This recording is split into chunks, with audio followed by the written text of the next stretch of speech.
બેસો બેસો.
ભગવાનનું એસી ચાલુ છે 14 ડિગ્રી. કેટલું હતું હમણાં 13 હતું. હમણાં? હા, હમણાં 13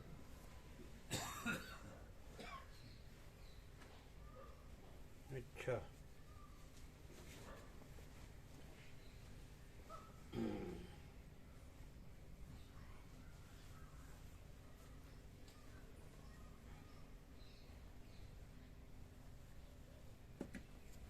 એરોપ્લેન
ઓમ ઓમ ઓમ બરાબર છે. ઓમ બરાબર છે કે ઓછો છે? ઓમ ઓમ બરાબર છે.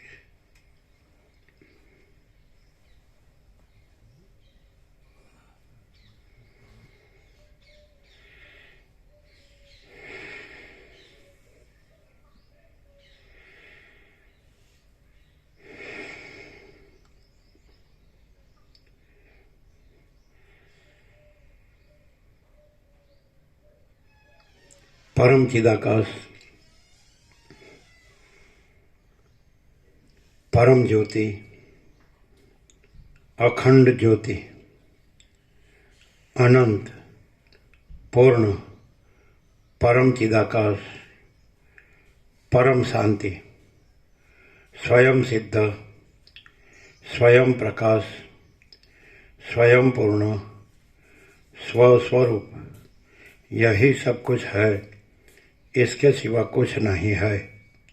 शून्यभास, अनंत कोटि, महाकल्पो है ही नहीं.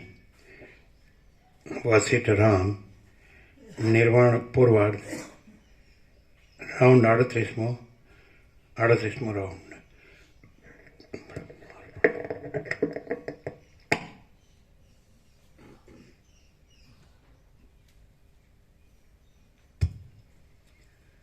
આદ્ય પરબ્રહ્મ સદગુરુ દેવ કી જય. ઓમ શ્રી પરમાત્મને નમઃ. સદગ્રંથોમાં શિરોમણી શ્રી યોગ વાસિષ્ઠ મહારામાયણ નિર્વાણ પ્રકરણ પૂર્વાર્ધ, પેજ નંબર 1020 સર્ગ 81મો. આધિવ્યાધિની ઉત્પત્તિ તથા તેની શાંતિના ઉપાય ઇત્યાદિ. આ 81મા સર્ગમાં કુંડલિનીના પ્રસંગથી રોગોની ઉત્પત્તિ થવાના તથા શાંતિ થવાના ક્રમો અને સિદ્ધિઓ તથા સિદ્ધ દર્શન આદિના ઉપાયો એ વગેરે કહેવામાં આવશે. વસિષ્ઠ બોલ્યા, આ સ્થૂળ દેહની અંદર મૂલાધારમાં રહેલ કુંડલિની વિશે લિંગ શરીરના ઉપાદાન રૂપ ભૂત સૂક્ષ્મ પ્રથમ પ્રાણ પવન રૂપે નિરંતર સ્ફુર્યા કરે છે. અંદર પ્રાણ રૂપે સ્ફુરેલી કુંડલીની શક્તિ સ્પંદ, સ્પર્શ, સંવિત, કલા એવા નામો વડે અનેક રીતે કહેવામાં આવે છે. કલ્પના કરવાને લીધે તે કલા કહેવાય છે. ચેતનપણાથી ચિત્ત કહેવાય છે. જીવનપણાને લીધે જીવ કહેવાય છે. મનન કરવાથી તે મન રૂપે કહી શકાય છે. સંકલ્પ કરવાથી તે સંકલ્પ રૂપે કહેવામાં આવે છે. નિશ્ચય કરવાથી તે બુદ્ધિ નામથી ઓળખાય છે. અને અહંભાવ થવાથી તે અહંકાર કહેવાય છે. એ સર્વોત્તમ કુંડલિની નામની જીવ શક્તિ સર્વદા દેહમાં રહે છે અને પુર્યષ્ટક એવા નામથી પણ તે ઓળખાય છે. એ કુંડલિની નિરંતર અપાન વાયુ રૂપે નીચે રહે છે, સમાન વાયુ રૂપે નાભીમાં રહે છે અને ઉદાન વાયુ રૂપે ઉપરના કંઠાદિ પ્રદેશમાં રહે છે. નીચે અપાન વાયુ રૂપે અને ઉપર ઉદાન વાયુ રૂપે રહેવાથી વચમાં એ બંનેનું પોતાને ખેંચાણ થયા છતાં પણ પોતે નિરંતર નિશ્ચળ, બળવાન અને સ્વસ્થ જ રહે છે. જો એ જીવ સંવેદ સમાન વાયુ વડે યત્નથી ન ધારણ કરી શકાય અને અપાન વાયુ વડે સર્વ યત્નથી નીચેની તરફ ખેંચાય તો તે નીચે જાય છે અને અધો માર્ગ દ્વારા બળાત્કારથી બહાર નીકળી જતા માણસ મરણને શરણ થાય છે. તેમજ જો યુક્તિથી ન ધારણ થઈ શકતા પૂરો યત્ન કરી ઉદાન વાયુ વડે ખેંચાઈ ઉપર ચડી જાય તો પણ તે બળાત્કારથી બહાર નીકળી જતા પુરુષ મૃત્યુવશ થાય છે.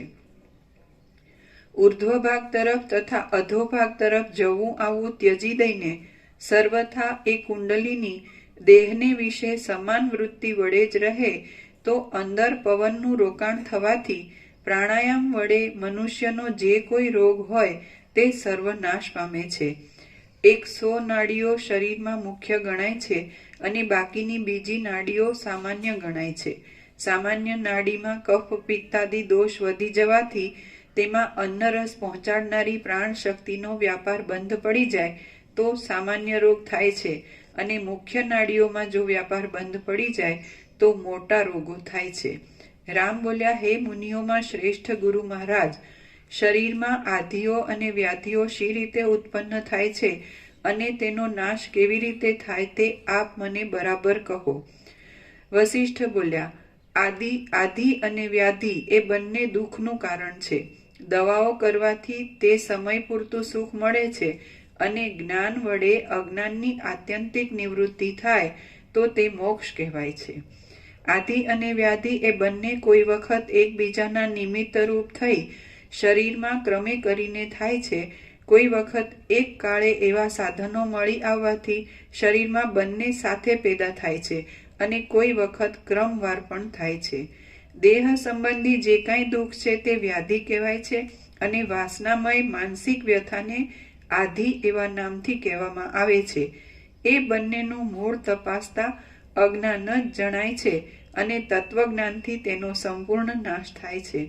અજ્ઞાનને લીધે પોતાની ઇન્દ્રિયોનો સંયમ નહીં થવાથી ચિત્તમાં સ્વસ્થતા રાખનારા સૂક્ષ્મ ભાવને છોડી દઈ રાત દિવસ રાગ દ્વેષમાં રૂંધાઈ જઈ આ મળ્યું અને આ ન મળ્યું એવી ચિંતાથી ગાઢ મોહને આપનારી આધિઓ વર્ષા ઋતુમાં ઝાકળની પેઠે કેવળ અજ્ઞાનથી જ આવી પડે છે.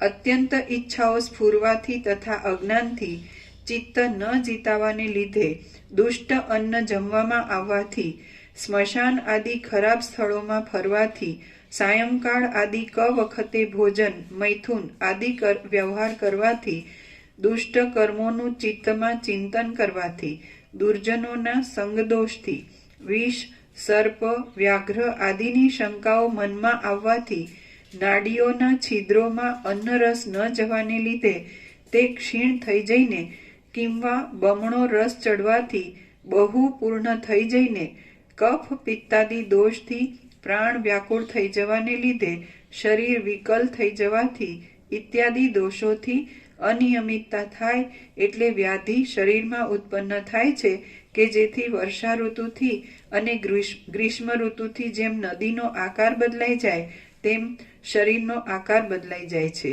પૂર્વજન્મની હોય કે આ જન્મની હોય, શુભ હોય કે અશુભ હોય, પરંતુ જે બુદ્ધિ બળવાળી હોય તે તેવા આધિવ્યાધિના ક્રમ તરફ મનુષ્યને લઈ જાય છે.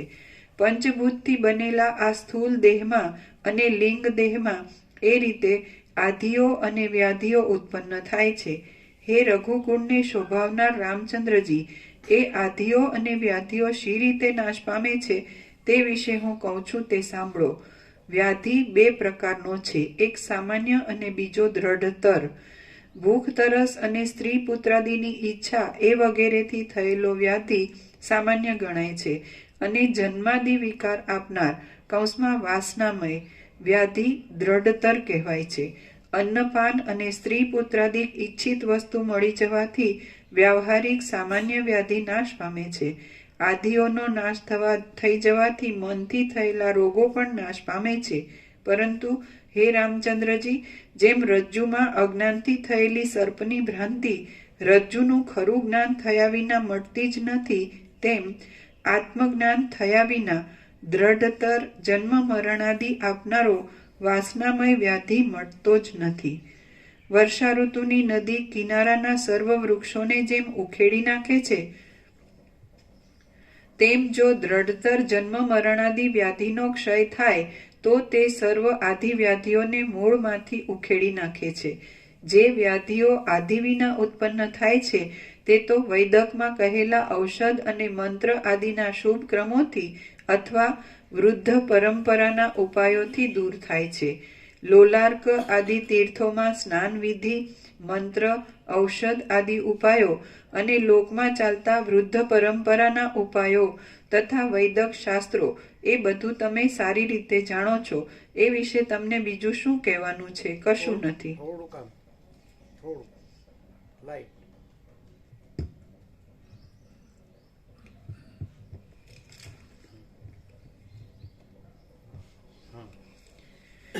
રામ બોલ્યા, આદિથી વ્યાધિ શી રીતે ઉત્પન્ન થાય છે અને તે પાછી ઔષધાદિક દ્રવ્યથી કે મંત્ર પુણ્યાદિક બીજી યુક્તિથી શી રીતે નિવૃત્તિ પામે છે તે કહો. વશિષ્ઠ બોલ્યા, ચિત્ત આધિ વડે પીડાયાથી શરીરમાં ક્ષોભ થાય છે. ચિત્ત આધિ વડે પીડાયાથી શરીરમાં ક્ષોભ થાય છે.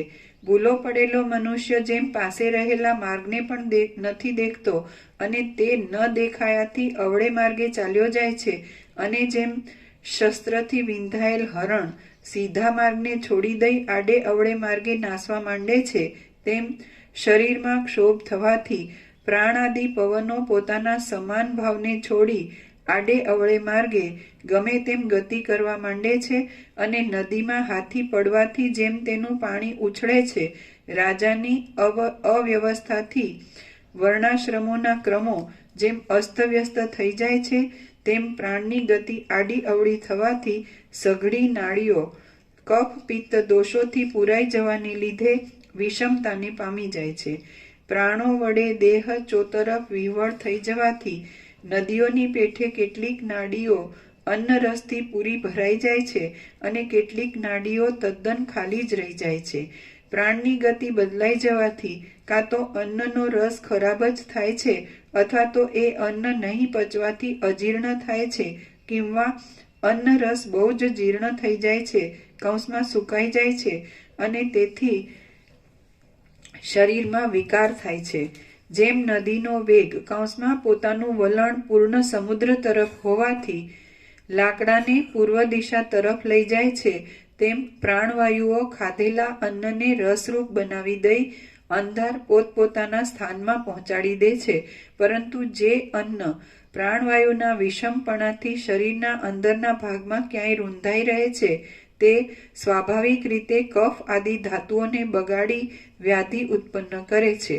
ઉપર કહ્યા પ્રમાણે આધિ કૌંસમાં માનસિક પીડામાંથી વ્યાધિ કૌંસમાં રોગ ઉત્પન્ન થાય છે અને આધિ મટી જવાથી વ્યાધિ પણ નાશ પામે છે.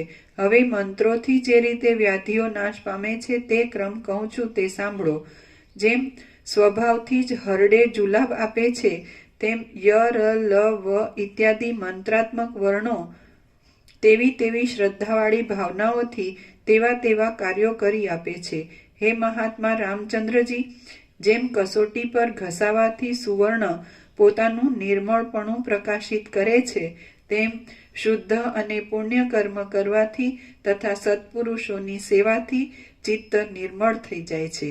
હે રામચંદ્રજી, પૂર્ણચંદ્રનો ઉદય થવાથી જેમ જગતમાં પ્રકાશ વધે છે તેમ ચિત્ત શુદ્ધ થવાથી શરીરમાં આનંદ વધવા માંડે છે. ચિત્ત શુદ્ધ રહેવાથી પ્રાણવાયુઓ પોતાના ક્રમ પ્રમાણે જ સંચાર કરે છે અને અન્નને બરાબર કૌંસમાં રસરૂપ કરી પચાવી દે છે, જેથી વ્યાધિ નાશ પામે છે. આ પ્રમાણે આધિ તથા વ્યાધિના નાશનો તથા ઉત્પત્તિનો ક્રમ મેં તમને કહ્યો. હવે કુંડલિનીનો પ્રસંગ ચાલતો હોવાથી તે વિશે તમને હાલ જે ઉપયોગી છે તે કહું છું. જેમ સુગંધનો આશ્રય માંજર હોય છે તેમ લિંગ શરીર નામથી ઓળખાતા જીવની પ્રાણ એવા નામથી કહેવામાં આવતી કુંડલિની જ મુખ્ય આધારરૂપ છે. એ કુંડલિનીને પૂરક પ્રાણાયામના અભ્યાસથી કંઠકૂપથી નીચે રહેલી કુર્મ નાડીમાં લઈ જઈ તેમાં મનનો સંયમ કરી બરાબર રાખવામાં આવે છે તો શરીરનું ભારેપણું અને મેરુના જેવી સ્થિરતા પ્રાપ્ત થાય છે કે જેને ગરિમા નામની સિદ્ધિ કહે છે. પ્રાણને જ્યારે પૂરક પ્રાણાયામથી પૂર્ણ થયેલા દેહની અંદર મૂલાધારથી માંડી બ્રહ્મરંધ્ર સુધી ફેલાવી પ્રાણ નિરોધથી થતી ગરમીને અને તેથી થતા શારીરિક તથા માનસિક શ્રમને સહન કરવાને એક કુંડલિનીને ઉર્ધ્વ ભાગમાં લઈ જવામાં આવે ત્યારે તે લાકડીની પેઠે લાંબી થઈ અને સર્પિણીની પેઠે ઉતાવળી થઈને લતાની પેઠે કોમળ અને દેહમાં બંધાયેલ સર્વ નાડીઓને સાથે લઈ ઉર્ધ્વ ભાગમાં જાય છે. કૂવામાંથી ઊંચે ખેંચવામાં આવતો ચામડાનો કોષ પોતાની અંદર રહેલ પાણીને જેમ ઊંચે લઈ જાય છે તેમ નાડી દ્વારા પવન વગરના આકાશથી પૂર્ણ અને હલકા થઈ ગયેલા આખા દેહને એ કુંડલિની કૌંસમાં સંયમના અભ્યાસ વડે ઊંચે ચડાવે છે કે જેને આકાશ ગમન નામની સિદ્ધિ કહે છે. એ પ્રમાણે કૌંસમાં યોગશાસ્ત્રમાં કહેલા નીચે ટાંચ છે. પાતંજલ સૂત્ર ટાંકેલું છે. આશા કાશયો સંબંધ સંયમા લઘુ તુલ સમાપત્તેશ્ચાકાશ ગમનમ. પાતંજલ સૂત્ર. શરીરનો અને આકાશનો જે સંબંધ છે તેમાં સંયમ કરવાથી અને તેને લીધે રૂની પેઠે શરીર હલકું થઈ જવાથી આકાશગમન નામની સિદ્ધિ મળે છે એવો એ સૂત્રનો આશ્રય છે. ત્રયમેકત્ર સંયમઃ. એક જ વિષયમાં ધ્યાન ધારણા અને સમાધિ એ ત્રણે કરવામાં આવે તેને સંયમ કહે છે. આવો આ સૂત્રનો આશય જણાય છે.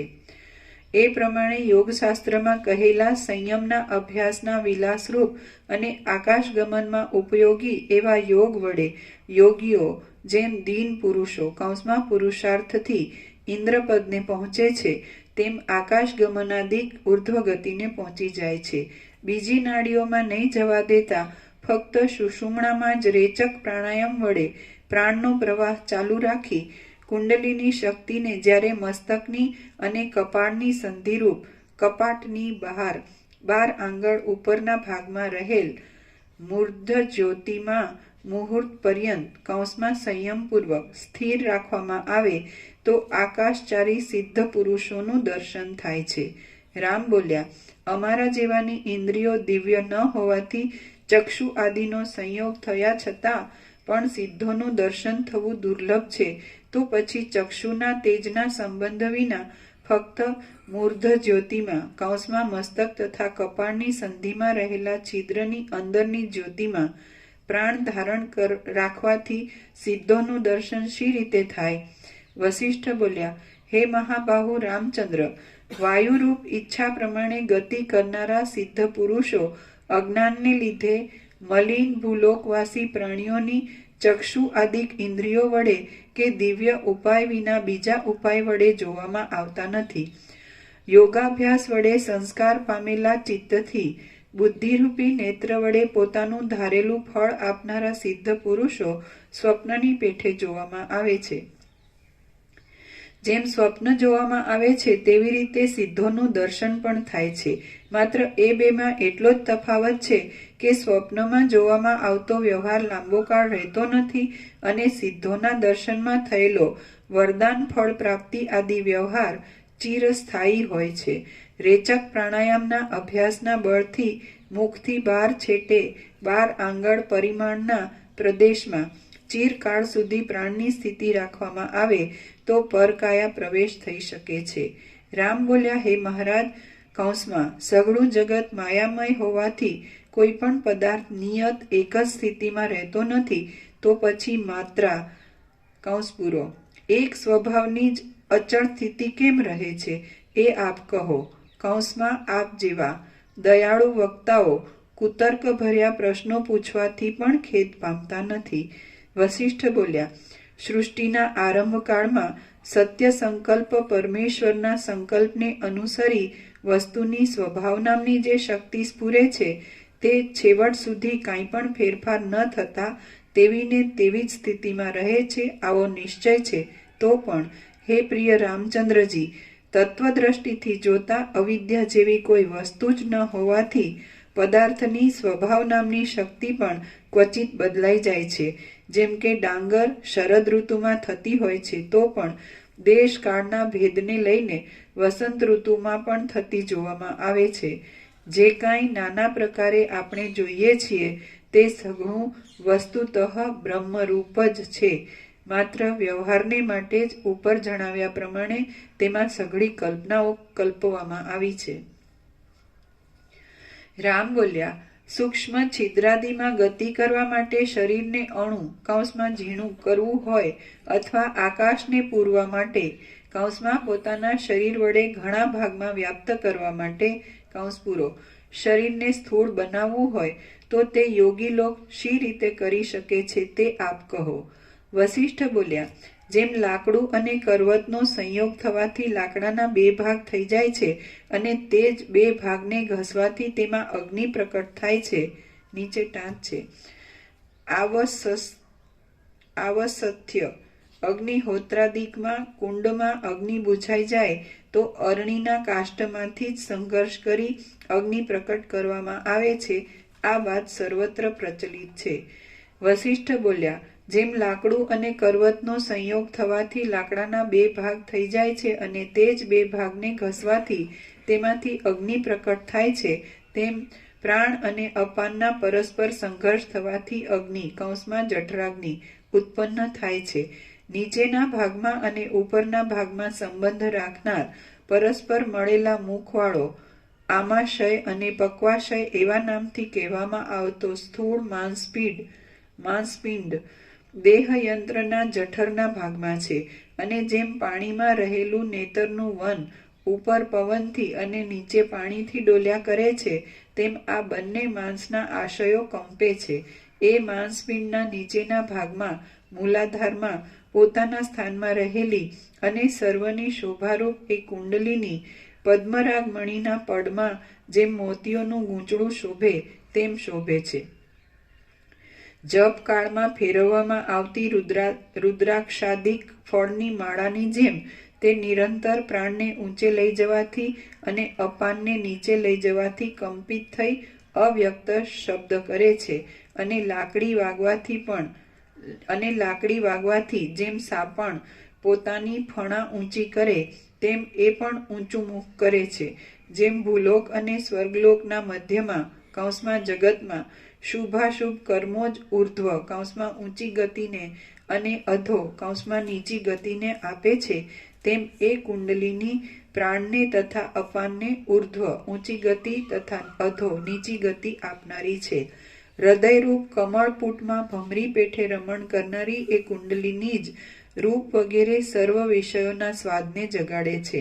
જેમ બહારનો વાયુ વૃક્ષના પાંદડાને હલાવે છે, કૌંસમાં કંપાવે છે, તેમ જ્ઞાનેન્દ્રિય શક્તિ, કર્મેન્દ્રિય શક્તિ વગેરે શક્તિઓને તથા હૃદય કમળને અને નાડી સમૂહ ઇત્યાદિ સર્વને એ કુંડલીની જ પ્રાણાદિક વાયુઓ વડે ચલાવે છે. હે પ્રિય રામચંદ્રજી, જેમ વિશાળ આકાશમાં રહેલા વાયુઓ લાકડા, પથરા આદિ બળવાન વસ્તુઓને અને તૃણ, પાંદડા આદિ કોમળ વસ્તુઓને કાળે કરી સૂકવી નાખે છે, તેમજ પ્રથમ જણાવેલા હૃદય કમળ અને નાડી સમૂહ આદિ પત્ર પ્રાણાદિ વાયુને લીધે જ ધમણની પેઠે ધમાવાથી ચંચળ રહે છે. જેમ વસંત ઋતુમાં વૃક્ષમાં ભૂમિનો રસ જવાથી તે જ પાંદડા, પુષ્પ આદિ પરિણામ પામે, તેમ તે જ રસ હૃદયમાં પ્રવેશ કરી લોહી, માંસ આદિ રૂપે પરિણામ પામે છે. દરરોજ દેહને વિશે રહેલા સર્વ રસોને લોહી, માંસ, મેદ, મજ્જા, હાડકા આદિ રૂપે બનાવવાની ક્રિયા એ પ્રાણાદિ પવન જ કરે છે. અને જેમ વનના વાંસ પોતપોતામાં ઘસાઈને દાવાનળ ઉત્પન્ન કરે છે, તેમ એ પ્રાણ આદિ પવનો પણ અન્યોન્ય સાથે ઘસાઈ જઠરાગ્નિ ઉત્પન્ન કરે છે. સર્વ અંગમાં એ જઠરાગ્નિની ગરમી ફેલાઈ જવાથી દેહ શીત વાત પ્રધાન છતાં પણ, કૌંસમાં શીત સ્વભાવવાળો છતાં પણ, કૌંસ પૂરો, જેમ સૂર્ય વડે જગત ગરમ થાય તેમ તે ગરમ થઈ જાય છે. હૃદય કમળમાં સુવર્ણના ભમરાના જેવું સુશોભિત જઠરાગ્નિ રૂપી તેજ આખા આ દેહમાં ચારે બાજુ પોતાની શાંતિ વડે ફેલાયું છે. અરે યોગીઓ તેનું તારાના આકારે ધ્યાન કરે છે. અને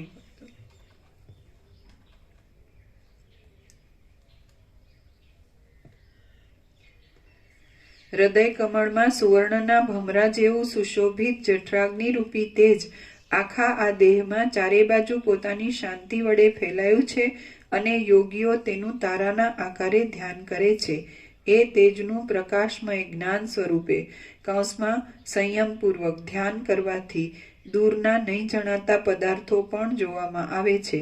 માંસરૂપ કમલખંડથી શોભતા અને હૃદયરૂપ સરોવરમાં વિશ્રામ લેનારાને જઠરાગ્નિને જેમ વડવાગ્નિને સમુદ્રનું જળ બળતણ હોય છે, તેમ શરીરમાં ઉત્પન્ન થયેલ અન્ન રસરૂપ જળ જ સૂકું બળતણ છે.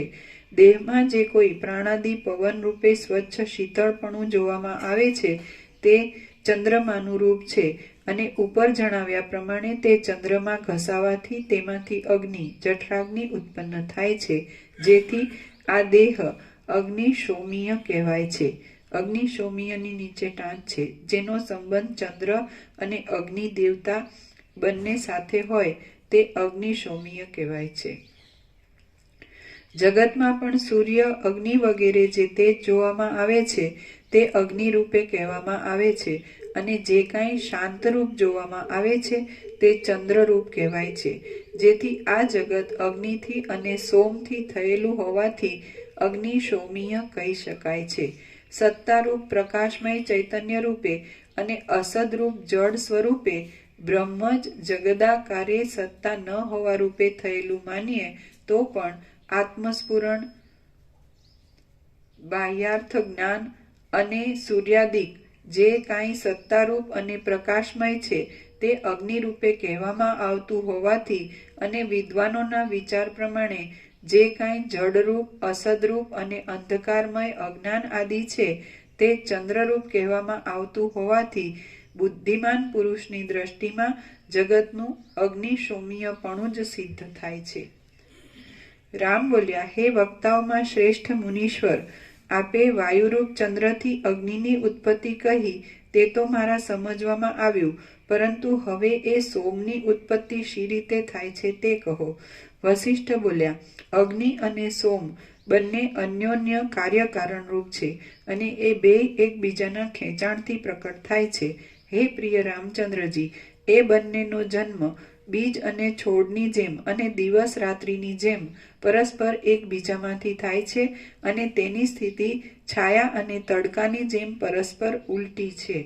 કોઈ વખત જેમ સૂર્યનો પ્રકાશ અને છાયા સાથે જોવામાં આવે છે તેમ કોઈ વખત અગ્નિ તથા સોમ એ બંને પણ સાથે જોવામાં આવે છે, અને કોઈ વખત જેમ દિવસ પછી રાત્રિ અને રાત્રિ પછી દિવસ હોય છે તેમ એ બે એકબીજા પછી જોવામાં આવે છે. એ બંનેનો કાર્યકારણ ભાવ પણ એક સત્તારૂપ પરિણામથી અને બીજા વિનાશ પરિણામથી એમ બે પ્રકારથી થયેલો કહી શકાય છે. અંકુરમાંથી જેમ બીજ ઉત્પન્ન થાય તેમ કાર્યદશામાં કારણની સત્તા કાયમ રહી એકમાંથી જે બીજાની ઉત્પત્તિ થાય તેને સત્તારૂપ પરિણામથી થયેલો કાર્યકારણ ભાવ કહે છે. દિવસમાં જેમ રાત્રિ થાય તેમ કાર્યદશામાં કારણની સત્તા નહીં રહેતા એકનો નાશ થઈ બીજાની જે ઉત્પત્તિ થાય તે વિનાશ પરિણામથી થયેલો કાર્યકારણ ભાવ કહેવાય છે. માટીમાંથી જે ક્રમે ઘડો ઉત્પન્ન થાય છે તે સ્થિતિ સત્તારૂપ પરિણામની છે. એ સત્તારૂપ પરિણામમાં પ્રત્યક્ષ પ્રમાણ સિવાય બીજા કશા પ્રમાણની જરૂર રહેતી નથી. દિવસમાંથી જે ક્રમે રાત્રિ ઉત્પન્ન થાય છે તે સ્થિતિ વિનાશ પરિણામની છે, અને તેમાં એક વસ્તુમાં રાત્રિમાં રહેલો દિવસનો અભાવ જ મુખ્ય પ્રમાણરૂપ છે. માટી જળ છે એટલે તેને ચેતન ધર્મ નહીં હોવાથી ઘડો બનાવવાની ઈચ્છા થતી નથી, તેમજ રાત્રિને દિવસ બનાવતો નથી, કારણ કે પ્રકાશ દૂર થતાં જ દિવસ ચાલ્યો જાય છે. તે દિવસ રાત્રિને કેમ જ બનાવી શકે? માટે કાર્યકારણ ભાવ વિના જ સઘળું આપોઆપ ઉત્પન્ન થાય છે. એટલે પહેલા કહેલા સત્તા પરિણામ કે વિનાશ પરિણામથી થયેલો કાર્યકારણ ભાવ સંભવતો નથી. આવી રીતે સ્વભાવવાદીઓ કાર્યકારણ ભાવનું ખંડન કરે છે તે યોગ્ય નથી, કારણ કે દરેક વસ્તુમાં કાર્યકારણ ભાવ પ્રત્યક્ષ નજરે આવવાથી પોતાના અનુભવમાં આવતા છતાં પણ તેઓ પોતાના મુખથી જ માત્ર નિષેધ કરે છે. હે રામચંદ્રજી, પ્રત્યક્ષ પ્રમાણની પેઠે અભાવ કૌંસમાં અનુપલબ્ધિ પણ એક પ્રમાણ છે. જેમ કે અગ્નિનો અભાવ કહેવાથી ઠંડીનું પ્રમાણ સર્વજનોના અનુભવમાં આવે છે. અમુક પદાર્થ ગરમ નથી એમ કહેવાથી તેનું ઠંડાપણું આપોઆપ સાબિત થાય છે. અગ્નિ ધુમાડારૂપ અંશથી વાદળા રૂપે બંધાઈ મેઘરૂપ થાય છે. એ વિષયમાં અગ્નિ સત્તારૂપ પરિણામથી સોમનું કારણ જણાય છે. શીતળતાના સાધનથી અગ્નિ પોતે નાશ પામી જઈને જે વાયુભાવને પ્રાપ્ત થાય છે, કૌંસમાં વાયુમાં લીન થઈ જાય છે, એ વિષયમાં અગ્નિ વિનાશ પરિણામથી સોમનું કારણ છે. વડવાનળ 7 સમુદ્રને શોષી લઈને પાછો ધુમાડા રૂપે વાદળામાં જઈ મેઘરૂપ બને છે, તેમાં અગ્નિનો અને સોમનો પરસ્પર કાર્યકારણ ભાવ રહેલો છે. કૃષ્ણ પક્ષમાં સૂર્ય અમાવસ્યા પર્યંત ચંદ્રબિંબનું પાન કરી કૌંસમાં તેનું તેજ ખેંચી લઈને પાછો શુક્લ પક્ષમાં સારસ પક્ષીની જેમ ખાધેલા કમળને ઉદરમાંથી બહાર કાઢે તેમ બહાર પ્રકાશિત કરે છે, તેમાં પણ અગ્નિ સત્તારૂપ પરિણામથી સોમના કારણરૂપ જણાય છે. વસંત, ગ્રીષ્મ આદિ ઋતુઓમાં ઉષ્મા, ગરમી રહિત વાયુ અમૃત જેવા ભૂમિના રસને ખેંચી પાછો વર્ષા ઋતુમાં વાદળા રૂપે ગાઢ બની જઈ વૃષ્ટિ વડે જગતરૂપ શરીરને પોષણ આપે છે. આ વિષયમાં અગ્નિ જ સત્તારૂપ પરિણામથી સોમનું કારણ ભાસે છે, અથવા સૂર્યના કિરણો વડે પૃથ્વીનું જળ ખેંચાયાથી તે કિરણોમાં તેનું રૂપ મળે છે, તેમાં જળ સોમ સત્તારૂપ પરિણામથી અગ્નિનું કારણ છે, અને સૂર્યના કિરણોરૂપ પરિણામ પામેલા તે જળમાં શીતપણાનો નાશ થઈ જઈ ગરમીને લીધે જે અગ્નિત્વ આવે છે તેટલા અંશમાં જળ વિનાશ પરિણામથી અગ્નિનું ઉષ્ણતાનું કારણ જણાય છે. જે કાંઈ આ દ્રશ્ય પ્રપંચ જોવામાં આવે છે તે સઘળો અગ્નિ સોમીય હોવાથી અગ્નિનો નાશ થવામાં સોમ સત્તારૂપ પરિણામથી કારણરૂપ છે, અને સોમના વિનાશના અગ્નિ સત્તારૂપે પરિણામથી કારણરૂપ છે.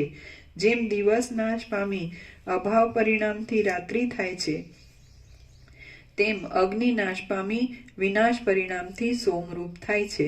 અંધકાર અને પ્રકાશ, છાયા અને તડકો, દિવસ અને રાત્રિ એમાં સર્વથી વિલક્ષણ અને સર્વમાં પરોવાયેલું જે કાંઈ સત્તારૂપ વસ્તુ બ્રહ્મ છે તેને પંડિતો પણ જ્ઞાન વિના જોઈ શકતા નથી. અંધકાર અને પ્રકાશ, છાયા અને તડકો દિવસ અને રાત્રિ એમાં સર્વથી વિલક્ષણ અને સર્વમાં પરોવાયેલું જે કાંઈ સત્તારૂપ વસ્તુ બ્રહ્મ છે તેને પંડિતો પણ જ્ઞાન વિના જોઈ શકતા નથી. દિવસોના અને રાત્રિના, છાયાના અને તડકાના, અંધકારના અને પ્રકાશના સંધિમાં જે જોડાણ છે તે શૂન્ય રૂપ જોતો નથી જ, કેમ કે એ બંનેનો છેલ્લો અને પહેલો અવયવ એ જોડાણમાં જ પરસ્પર લાગેલો છે. જેમ એક પદાર્થમાં પોતાનો ભાવ અને વિરોધીઓનો અભાવ એ બંને રહે છે, તેમ એ એક જ જોડાણમાં બંનેની ભાવ અને અભાવ રૂપે સ્થિતિ છે. કૌંસમાં પ્રકાશ પોતે પોતાના સ્વરૂપથી ભાવરૂપ છે અને અંધકારના અભાવ રૂપે વિચારીએ તો તે અભાવરૂપ પણ ભાસે છે ઇત્યાદિ. કૌંસ પૂરો. ભૂમંડળમાં જેમ અંધકાર અને પ્રકાશ વડે દિવસ રાત્રિ જોડાયેલા જ હોય છે, તેમ સર્વ પ્રાણીઓ ચૈતન્ય અને જડતા એ બંને વડે જોડાયેલા જ છે. જેમ જળ અને અમૃતના ભેગા થવાથી ચંદ્રબિંબની સ્થિતિ હોય છે, તેમ ચૈતન્ય રૂપથી અને જળ રૂપથી આ જગત સ્થિતિનો આરંભ જોવામાં આવે છે. હે રામચંદ્રજી, જગતમાં જે પ્રકાશરૂપ અને ચૈતન્યરૂપ સૂર્ય પ્રકાશે છે તે અગ્નિરૂપ છે, અને જે કાંઈ જડરૂપ અથવા તમરૂપ કૌંસમાં અંધકારરૂપ છે તે સોમનું શરીર છે એમ સમજો. જેમ બહારના આકાશમાં સૂર્યનો ઉદય થવાથી રાત્રિનું અંધારું જતું રહે છે, તેમ ચૈતન્યરૂપ સૂર્યનો અનુભવ રૂપે ઉદય થવાથી જન્મ મરણ આદિ સંસારને ઉત્પન્ન કરનાર અજ્ઞાન પણ નાશ પામે છે. જેમ બહારના આકાશમાં સૂર્યનો ઉદય થવાથી રાત્રિનું અંધારું જતું રહે છે, તેમ ચૈતન્યરૂપ સૂર્યનો અનુભવ રૂપે ઉદય થવાથી જન્મ મરણ આદિ સંસારને ઉત્પન્ન કરનાર અજ્ઞાન પણ નાશ પામે છે. જેમ અર્ધરાત્રે પ્રકાશ વડે શોભતા ચંદ્રમામાં પ્રતિબિંબ રૂપે સૂર્યની પ્રભા હોવા છતાં પણ ચંદ્રની સત્તા વડે તે ઢંકાઈ જઈને અસત્ય જેવી લાગે છે, તેમ પોતાનું પ્રકાશરૂપ ચૈતન્ય સ્વરૂપ સોમરૂપ જળ દેહમાં સત્તારૂપે સત્ય હોવા છતાં દેહ સત્તા વડે ઢંકાઈ જવાથી અસત્યવત ભાસે છે. જેમ ચંદ્રમંડળમાં સૂર્ય પ્રભારૂપે ગયેલો અગ્નિ ચંદ્રબિંબને પ્રકાશિત કરે છે, તેમ જીવરૂપે દેહમાં પ્રવિષ્ટ થયેલું ચૈતન્ય પણ દેહમાં જીવતા સુધી અહંભાવ આદિનો પ્રકાશ કરે છે. અન્યોન્ય સંબંધ થવાથી ચંદ્રમાં પ્રતિબિંબિત થયેલી સૂર્યપ્રભા જેમ ચંદ્રમંડળમાં ચંદ્રમારૂપ બની જાય છે, તેમ એ જીવરૂપ ચૈતન્ય પણ જડ દેહમાં અધ્યાસથી તે રૂપે બની જાય છે. ચૈતન્ય આત્મા પોતે નિષ્ક્રિય અને ઉપાધિ શૂન્ય હોવાથી તેની સ્થિતિ ચક્ષુ આદિક વડે જોવામાં આવતી નથી, પરંતુ જેમ દીપ દ્વારા પ્રકાશ જોવામાં આવે છે, તેમ એ ચિત્ત સત્તા પણ દેહરૂપ ઉપાધિ દ્વારા સ્પષ્ટ દેખાય છે. ચૈતન્યરૂપ આત્માનું અજ્ઞાન વડે જે બાહ્ય દેહ આદિ વિષયમાં અહમ મમત્વાદિકથી બંધાવાપણું તે જ કૌંસમાં સંસારનું કારણ હોવાથી સંસાર કહેવાય છે. અને અધ્યસ્ત સર્વ દેહાદિ વિષયો સ્વપ્નની પેઠે મિથ્યા સમજાઈ જઈ સર્વના સંગથી રહિત જે શુદ્ધ અધિષ્ઠાન ચૈતન્યનો લાભ થવો તે નિર્વાણ છે. જેમ ભીત અને તેના પર પડતો સૂર્યનો પ્રકાશ એ બંને અન્યોન્ય મળેલા જ જણાય છે, તેમ ઉપર જણાવ્યા પ્રમાણે જીવ ચૈતન્ય અને દેહ એ બે પરસ્પર મળીને જ સત્તા રૂપે જોવામાં આવે છે એવો વાણીનો વ્યવહાર હોવાથી તે મળેલા છે, અને એ જીવ તથા દેહ પણ અગ્નિ સોમરૂપ જ છે. હે પ્રિય રામચંદ્રજી, અગ્નિની કૌંસમાં ચિત્ત સત્તાની જ કેવળ સ્થિતિ જોવી હોય તો ફક્ત ઉપાધિની નિવૃત્તિ કરી નિરતિશય આનંદ આપનાર પરમ નિર્વાણમાં જ તે દેખાય છે. હે પ્રિય રામચંદ્રજી, અગ્નિની ચિત્ત સત્તાની જ કેવળ સ્થિતિ જોવી હોય તો ફક્ત ઉપાધિની નિવૃત્તિ કરી નિરતિશય આનંદ આપનાર પરમ નિર્વાણમાં જ તે દેખાય છે. અને સોમની કૌંસમાં જડતાની જ કેવળ સ્થિતિ જોવી હોય તો તે અતિશય જડ પાણી પથ્થર વગેરેમાં જ જોવામાં આવે છે. પ્રાણ ગરમ પ્રકૃતિવાળા હોવાથી અગ્નિરૂપ છે, અને અપાન શીતળ પ્રકૃતિવાળો હોવાથી ચંદ્રરૂપ છે. એ બંને મુખ માર્ગમાં ગતિ કરવાવાળા છે અને છાયા પ્રકાશની પેઠે તેમની સ્થિતિ પરસ્પર વિરોધવાળી છે. જ્યારે બહારનો શીતળ અપાનવાયુ અંદર દાખલ થાય છે ત્યારે તે ઉષ્ણ પ્રાણાગ્નિમાં મળી જઈ તે રૂપે થાય છે, અને જ્યારે ઉષ્ણ પ્રાણાગ્નિ હૃદય સ્થાનમાંથી બહાર નીકળી મુખથી 12 આંગળ દૂર બહારના પ્રદેશમાં જાય છે ત્યારે તે શીતળ અપાનમાં મળી જઈ તે રૂપે બની જાય છે. અરીસામાં પડતા પ્રતિબિંબની પેઠે તે બંનેનું અન્યોન્યમાં પ્રતિબિંબ પડે છે. જેમ બહારનો સૂર્ય ભીંતમાં પ્રકાશ ઉત્પન્ન કરે છે તેમ ચૈતન્યરૂપ અગ્નિ આધાર આદિ ચક્રોમાં રહેલ ચતુર્દલ આદિ કમળોની પાંખડીઓમાં સ્ફુરેલ વાણીરૂપી સોમને અનુભવ દ્વારા પ્રકટ કરે છે. સૃષ્ટિના આદિકાળમાં શીત રૂપે અને ઉષ્ણ રૂપે સ્ફુરેલી ચેતન સત્તા બ્રહ્માંડના આકારથી જેમ અગ્નિષ્ટોમ કહેવાય છે તેમ મનુષ્યોની વ્યષ્ટિ દેહોની સૃષ્ટિમાં પણ શીત રૂપે અને ઉષ્ણ રૂપે સ્ફુરેલી ચેતન સત્તા જ અગ્નિષ્ટોમ એવા નામથી કહેવામાં આવે છે. જે દેશમાં અંદર રહેલા પ્રાણ રૂપે સૂર્યે બહાર રહેલા અપાનરૂપ સોમની 16મી છેલ્લી કળા ગળી નથી તે પ્રાણાપાનની સંધિના મુખથી 12 આંગળ છેટેના પ્રદેશમાં બાહ્ય કુંભક વડે મનની ધારણા રાખી તેમાં તમે સ્થિર થાઓ. જે હૃદયાકાશમાં બહારનો અપાન સોમ અંદરના પ્રાણ પવનરૂપ સૂર્યભાવને પ્રાપ્ત થાય છે તેમાં કેવળ ચૈતન્યની સ્થિતિ વડે તમે સ્થિર થઈ રહો. પ્રાણ ચૈતન્યરૂપી સૂર્યની જે કાંઈ ગરમી છે તે અગ્નિરૂપ છે અને અપાનનું જે શીતળપણું છે તે સોમરૂપ છે. એ બંનેનો જે સ્થળમાં પરસ્પરનો મિલાપ થઈ પ્રતિબિંબની પેઠે તુલ્યરૂપતા થઈ જાય છે તે સૂક્ષ્મ ચૈતન્યાકાશમાં તમે મનને સ્થિર કરો. હે નિષ્પાપ રામચંદ્રજી, બહાર જેમ સૂર્યાદિકનું ગ્રહણ જોવામાં આવે છે તેમ શરીરમાં પણ સોમ, સૂર્ય અને અગ્નિના ગ્રહણ કલ્પવામાં આવે છે. જે અપાનની શીતળતા જઠરાગ્નિથી ગળાય તે સોમનું અગ્નિથી ગ્રહણ થાય છે. બહારના અપાનવાયુની શીતળતાથી જે પ્રાણની ઉષ્ણતા ગળાય તે અગ્નિનું સોમથી ગ્રહણ કહેવાય છે. અને સૂર્યના ગ્રહણનો ક્રમ તો ઉપર જણાવવામાં આવી ગયો છે. એ સર્વ ગ્રહણ થવાનો જે સૂક્ષ્મ કાળ છે તેને એકાગ્ર મન વડે તમે જાણનારા થાઓ, કેમ કે પુણ્યાદિકમાં બહારના ગ્રહણના સમયો ઉપર જણાવેલ ગ્રહણ પાસે તૃણ જેવા અતિ તુચ્છ છે.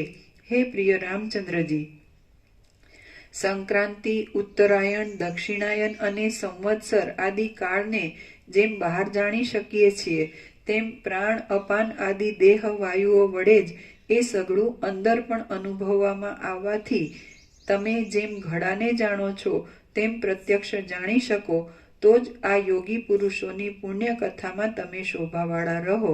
નહીંતર બીજા પ્રસંગમાં તમે રોકાઓ તો તેવી શોભાવાળા ગણાઓ નહીં.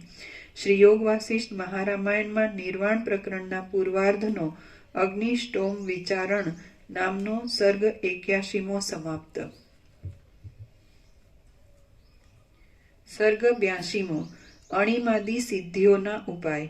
આ 82મા સર્ગમાં યોગી પુરુષને દેહનું અણુપણું તથા સ્થૂલપણું થવાના ઉપાયો, જ્ઞાનની થતી સિદ્ધિ, પરકાયમાં પ્રવેશ અને તેની ભોગ પ્રાપ્તિ એ કથા યુક્તિથી કહેવામાં આવશે. વસિષ્ઠ બોલ્યા, યોગીઓનો દેહ જે ક્રિયાથી અણુતાને અને સ્થૂલતાને પ્રાપ્ત થાય છે તે હું સારી રીતે કહું છું, તમે સાંભળો. હૃદય કમળના ચક્રની ઉર્ધ્વ ઉપલી પાંખડી ઉપર સુવર્ણના ભમરા જેવો અને વર્ષા ઋતુમાં સંધ્યાકાળે ચમકતી વીજળીના જેવો કાંતિમાન અને પીળો અગ્નિકણ રહે છે. જેમ વાયુ વડે બહારનો અગ્નિ વૃદ્ધિ પામે છે તેમ વૃદ્ધિના ઉપાયના જ્ઞાનથી એ અંદર રહેલો અગ્નિ કણ પણ વધી શકે છે. એ જઠરાગ્નિ ચેતનરૂપ હોવાથી વૃદ્ધિ પામ્યા છતાં પણ બહારના અગ્નિની જેમ દેહને નહીં બાળતા સૂર્યની જેમ અત્યંત પ્રકાશને પ્રાપ્ત થાય છે. પ્રાતઃકાળની સંધ્યામાં પ્રથમ જ ઉદય પામતા બાલ સૂર્યના જેવી કાંતિવાળો એ અગ્નિકણ સુવર્ણને જેમ અગ્નિ ગાળી નાખે તેમ ક્ષણ માત્રમાં આખા દેહને અવયવો સહિત ગાળી નાખે છે. અર્થાત દેહના પાર્થિવ ભાગને તેના ઉપાદાનરૂપ જળ ભાગમાં લીન કરી દે છે. ઉપર જણાવ્યા પ્રમાણે માથાથી આરંભી પગ સુધી ગળી જાય છે. તે પછી તે અગ્નિકણ પોતાનો ઉષ્ણ સ્વભાવ હોવાથી જળ ભાગની શીતતાને નહીં સહન કરતા ગરમી વડે એ જળ ભાગનું પણ શોષણ કરી પોતે જુદો જ ચિત્તરૂપ સૂક્ષ્મ શરીરમાં રહે છે.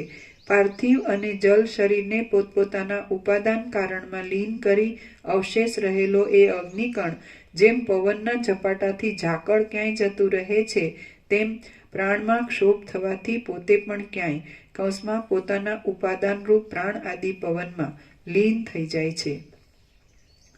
તે વખતમાં કેવળ અગ્નિમાંથી નીકળતા ધુમાડાની જેમ સુષુમ્ણા નાડીની જુદી પડેલી યોગીની કુંડલીની શક્તિ જીવ શક્તિ સંસ્કાર રૂપે રહેલા સૂક્ષ્મ દેહાકાશમાં અવશેષ રહે છે. મન બુદ્ધિ જીવ આદિથી જોડાયેલી લિંગ શરીરમાં જ અહંકારને સંકેલી સૂક્ષ્મરૂપ રાખનારી નગરથી ઉર્ધ્વ પ્રદેશમાં બહાર નીકળેલી ધૂમલેખાની પેઠે ચમત્કારથી યથેષ્ટ ગતિ કરવાની શક્તિવાળી એ યોગીની કુંડલીની શક્તિ કમળ, શિલા, તૃણ, ભીંત, પથ્થર, સ્વર્ગલોક અને ભૂલોક આદિમાં જ્યાં જ્યાં પ્રવેશ કરી પાછી નીકળી જવા માટે યોજના કરે ત્યાં ત્યાં તે સૂક્ષ્મ ભાવથી પ્રવેશ કરી બહાર નીકળી જાય છે. હે પ્રિય રામચંદ્રજી, એ જ યોગીની કુંડલીની શક્તિ અગ્નિમાં પ્રથમ લીન કરી દીધેલા જળ ભાગને જ્યારે પાછો ક્રમ પ્રમાણે તેમાંથી પ્રકટ કરે છે ત્યારે જેમ કૂવામાં નાખેલી બોખ ચામડાની ડોલ જળથી ભરાઈ જાય તેમ તે રસથી ભરાઈ જાય છે. હે રામચંદ્રજી, જેમ ચિત્રકારની બુદ્ધિમાં સ્ફુરેલી રેખા તેવા તેવા આકારે બહાર પ્રકટ થાય છે તેમ રસથી પૂર્ણ થયેલી એ કુંડલીની શક્તિ પણ પ્રથમ ખેંચી લીધેલા પાર્થિવ ભાગને પાછો પ્રકટ કરી જેવા જેવા આકારની ભાવના કરે તેવો તેવો આકાર યોગ સામર્થ્ય યોગ્ય સામર્થ્યથી થઈ જાય છે. માતાના ઉદરમાં રહેલા કલલમાં માંસપિંડમાં અતિ સૂક્ષ્મ રૂપે રહેલી બીજ શક્તિ જ જેમ હાડકાં, હાથ પગ આદિ સ્થૂલ ભાવને પ્રાપ્ત થાય છે તેમ એ કુંડલીની જ અંદર હાડકાં આદિ ભાવને પ્રાપ્ત થાય છે. હે રામચંદ્રજી, યોગી પુરુષની જીવ શક્તિ પોતાની ઈચ્છા અનુસાર મેરુ આદિ મોટા પ્રમાણના આકારની કે તૃણ આદિ નાના પ્રમાણના આકારની જેવી દ્રઢ ભાવના કરે તેવા આકારને તે પ્રાપ્ત થાય છે. સ્વયં અનંત શુદ્ધ ચિદાકાશ છે અને કાંઈ નથી એવી કલ્પના જ્યાં જ્યારે જેવી ભાષે છે ત્યાં ત્યારે તેવી સૃષ્ટિ આકારે ભાષે છે. એટલું જ. એટલે પરમ વાસ્તવિકતા જેને કે સુપ્રીમ રિયાલિટી, પરમ સત્ય, પરમ તત્વ તો અનંત શુદ્ધ ચિદાકાશ છે. આકાશ જેવો આખો અનંત ચૈતન્ય પ્રકાશ છે જે એક જ અદ્વિતીય અનાદિ અનંત નિરંજન નિરાકાર નિર્વિકાર અનંત સંપૂર્ણ અનંત સર્વત અનંત અખંડ અભેદ મહાતત્વ મહાસામાન્ય અને અપરિચ્છિન્ન તુર્યાતીત તેવું અખંડ ચૈતન્ય છે. આકાશ જેવું આ પ્રકાશ, સૂર્યપ્રકાશ જેમ અખંડ પ્રકાશ છે એમ અખંડ પ્રકાશ પરમાત્મા છે. અને જ્યાં જ્યારે કાંઈ નથી એવી કલ્પના, જ્યાં જ્યારે જેવી ભાષે છે ત્યાં ત્યારે તેવી સૃષ્ટિ આકારે ભાષે છે. પણ એ કાંઈ નથી એવી કલ્પનાઓથી એ કાંઈ નથી અને અખંડ પ્રકાશ પરમાત્મા જ છે. ટૂંકમાં આ બધાનો સાર આટલો જ છે. એટલે બીજું કંઈ ભાસતું હોય તો એ કાંઈ નથી એવી કલ્પના છે અને વાસ્તવમાં એ પ્રકાશ જ પ્રકાશી રહ્યો છે. આ જે પ્રકાશ છે વૈજ્ઞાનિક દ્રષ્ટિએ પણ જાણી શકાય છે કે આ સૂર્યપ્રકાશ છે એ જ આ સર્વ દ્રશ્ય આકારે પ્રકાશે છે. પણ એ પ્રકાશ જ છે, અખંડ પ્રકાશ છે, અખંડ ચૈતન્ય છે, અખંડ પરમાત્મા સૂર્ય છે, અખંડ ચૈતન્ય સૂર્ય છે, અખંડ જ્ઞાન સૂર્ય છે. અને આ કલ્પના છે, કાંઈ નથી એવી કલ્પના છે. તો એ કાંઈ નથી એવો કલ્પના આકાર છે, એ જ કાંઈ નથી એવો સૃષ્ટિ આકાર છે. એ કલ્પના આકાર જ સૃષ્ટિ આકાર છે અને કાંઈ નથી. અને વાસ્તવમાં અખંડ પ્રકાશ પરમાત્મા છે. આ બધું આનું તાત્પર્ય છે. એટલે આખું સમષ્ટિ વ્યષ્ટિ બતાડ્યું છે. દેહ રૂપે વ્યષ્ટિ અને આકાશ આદિમાં જે બધું છે એ રૂપે સમષ્ટિ. પણ એ સમષ્ટિ વ્યષ્ટિ એ આખી એક જ કાંઈ નથી એવી કલ્પના છે. પણ કાંઈ નથી એવું નથી. તો અખંડ પરમાત્મા સૂર્ય છે, અખંડ પરમાત્મા ચૈતન્ય, અખંડ પ્રકાશ છે, અખંડ ચૈતન્ય છે, અખંડ જ્ઞાન છે, અખંડ અનુભવ છે, અને કાંઈ નથી એવી કલ્પના કાંઈ નથી. એટલે એ કાંઈ નથી એવી કલ્પના જ જ્યાં જ્યારે જેવી હોય ત્યાં ત્યારે તેવી સૃષ્ટિ આકારે ભાસે છે. અને એ કલ્પનાનું જેવું ચલન હોય તો એ આકારે એ ચલનનો જે આકાર છે કલ્પનાના ચલનનો, તો સૃષ્ટિ એ ચલન આકારે ભાસે છે. આપણે ચલન કહીએ ને, અનંત મહાસાગર જ છે. અને અનંત મહાસાગર તો કાંઈ નથી એવી કલ્પના આકારે અથવા ભ્રાંતિ આકારે ચલન અને મોજા આકારે ભાસે છે. પણ એ કાંઈ નથી એવી કલ્પના કે કાંઈ નથી એવી ભ્રાંતિ કાંઈ નથી. એટલે એ જે ચલન આકારે કે મોજા આકારે ભાસે છે એને નામરૂપ ઉત્પત્તિ સ્થિતિ લય આકારે ભાસે છે એ પણ કાંઈ નથી. અને અનંત મહાસાગર છે. તો આ આખો આકાશ જેવો આખો અનંત ચૈતન્ય પ્રકાશ છે. અગર તો આખો અનંત એક જ મહા ચૈતન્ય પ્રકાશ છે. સ્વયં મહાચિદાકાશ આખો એટલું પ્રકાશે છે. તો પ્રકાશ જ પ્રકાશ છે. અને પ્રકાશ જ કાંઈ નથી એવી કલ્પના આકારે જ્યાં જ્યારે જેવી કલ્પના ત્યાં ત્યારે તેવી સૃષ્ટિ આકારે આ બધું જીવ જગત દ્રષ્ટા દ્રશ્ય નામરૂપ ઉત્પત્તિ સ્થિતિ લય સમષ્ટિ વ્યક્તિ કારણ કાર્ય સૂક્ષ્મ સ્થૂળ માયાકાશ ચિત્તાકાશ ભૂતાકાશ આકારે ભાસે છે. પણ ચિદાકાશ જ છે. એટલે ચૈતન્ય પ્રકાશ રૂપી આકાશ, તો બધું ચૈતન્ય પ્રકાશ રૂપી આકાશ છે.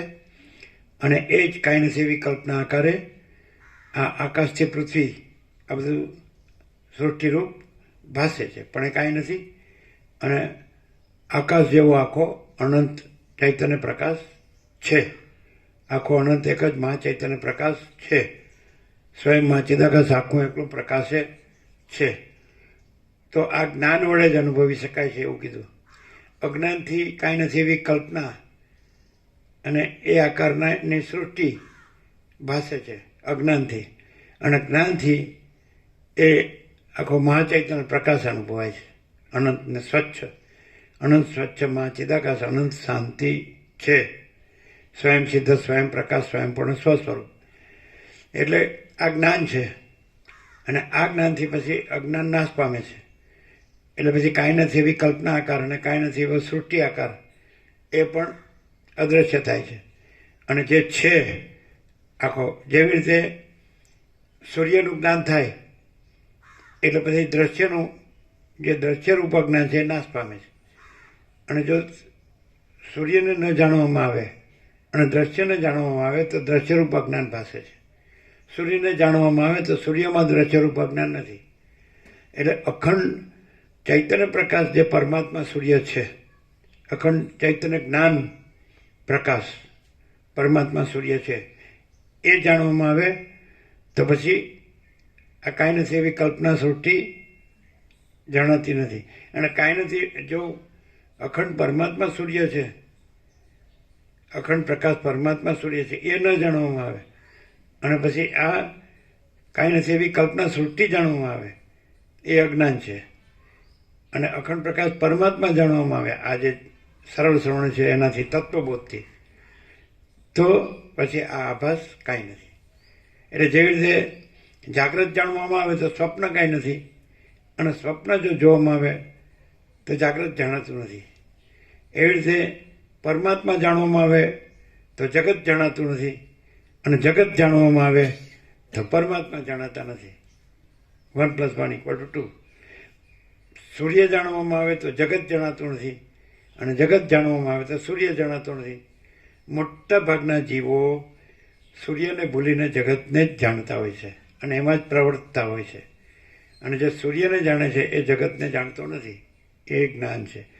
એવી રીતે પરમાત્મા સૂર્યને કોઈ જાણતો નથી. મોટા ભાગે આ જગતનો આભાસ જે કાંઈ નથી, અજ્ઞાનથી જે જણાય છે, તો એને જાણીને એમાં જ પ્રવર્તતા હોય છે અને જે પરમાત્મા સૂર્યને જાણે છે તો એ આ જગદાભાસ છે જે, તો એ કાંઈ જાણતા નથી ને એમાં પ્રવર્તતા નથી.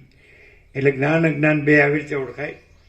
જ્ઞાન હોય તો અખંડ પરમાત્મા સૂર્ય જ રહે, અખંડ પ્રકાશ પરમાત્મા સૂર્ય જ રહે, અને કાંઈ નથી એવો જગત આભાસ ન રહે ને એમાં ન પ્રવર્તે. હું આ નથી, આ હું નથી ને આ જગત નથી, એટલે એનું કાંઈ નથી અને એમાં પ્રવર્તવું કાંઈ નથી. અને જો અખંડ પ્રકાશ પરમાત્મા સૂર્ય ન જાણે અને એટલે આ જગત આભાસને જાણતો હું આ છું, આ જગત છે અને આ બધું આવે છે, બદલાય છે, જાય છે, અને સાચું ખોટું સારું નરસું સુખ દુઃખ બધું, તો એ અજ્ઞાન છે એને જાણવું એ જ્ઞાન છે, નથી એને જાણવું એ અજ્ઞાન છે. અને છે એ રહેવું એ જ્ઞાન છે અને નથી એ રહેવું એ અજ્ઞાન છે. એટલે આ રીતે બે જણ ઓળખાય. જ્ઞાન હોય તો એ જગતમાં પ્રવર્તતો નથી, એ અખંડ પ્રકાશ પરમાત્મા સૂર્ય જ રહેશે. અને અજ્ઞાન હોય તો અખંડ પ્રકાશ પરમાત્મા સૂર્યને ન જાણતો હોવાથી અને જે કાંઈ નથી એવો સ્વપ્ન જેવો, મૃગ તૃષ્ણના જળ જેવો, જે મિથ્યાને નાશવંત અસત અસાર દુઃખરૂપા જગદાભાસ, તો એને સાચું માનીને એમાં પ્રવર્તતો હોય છે.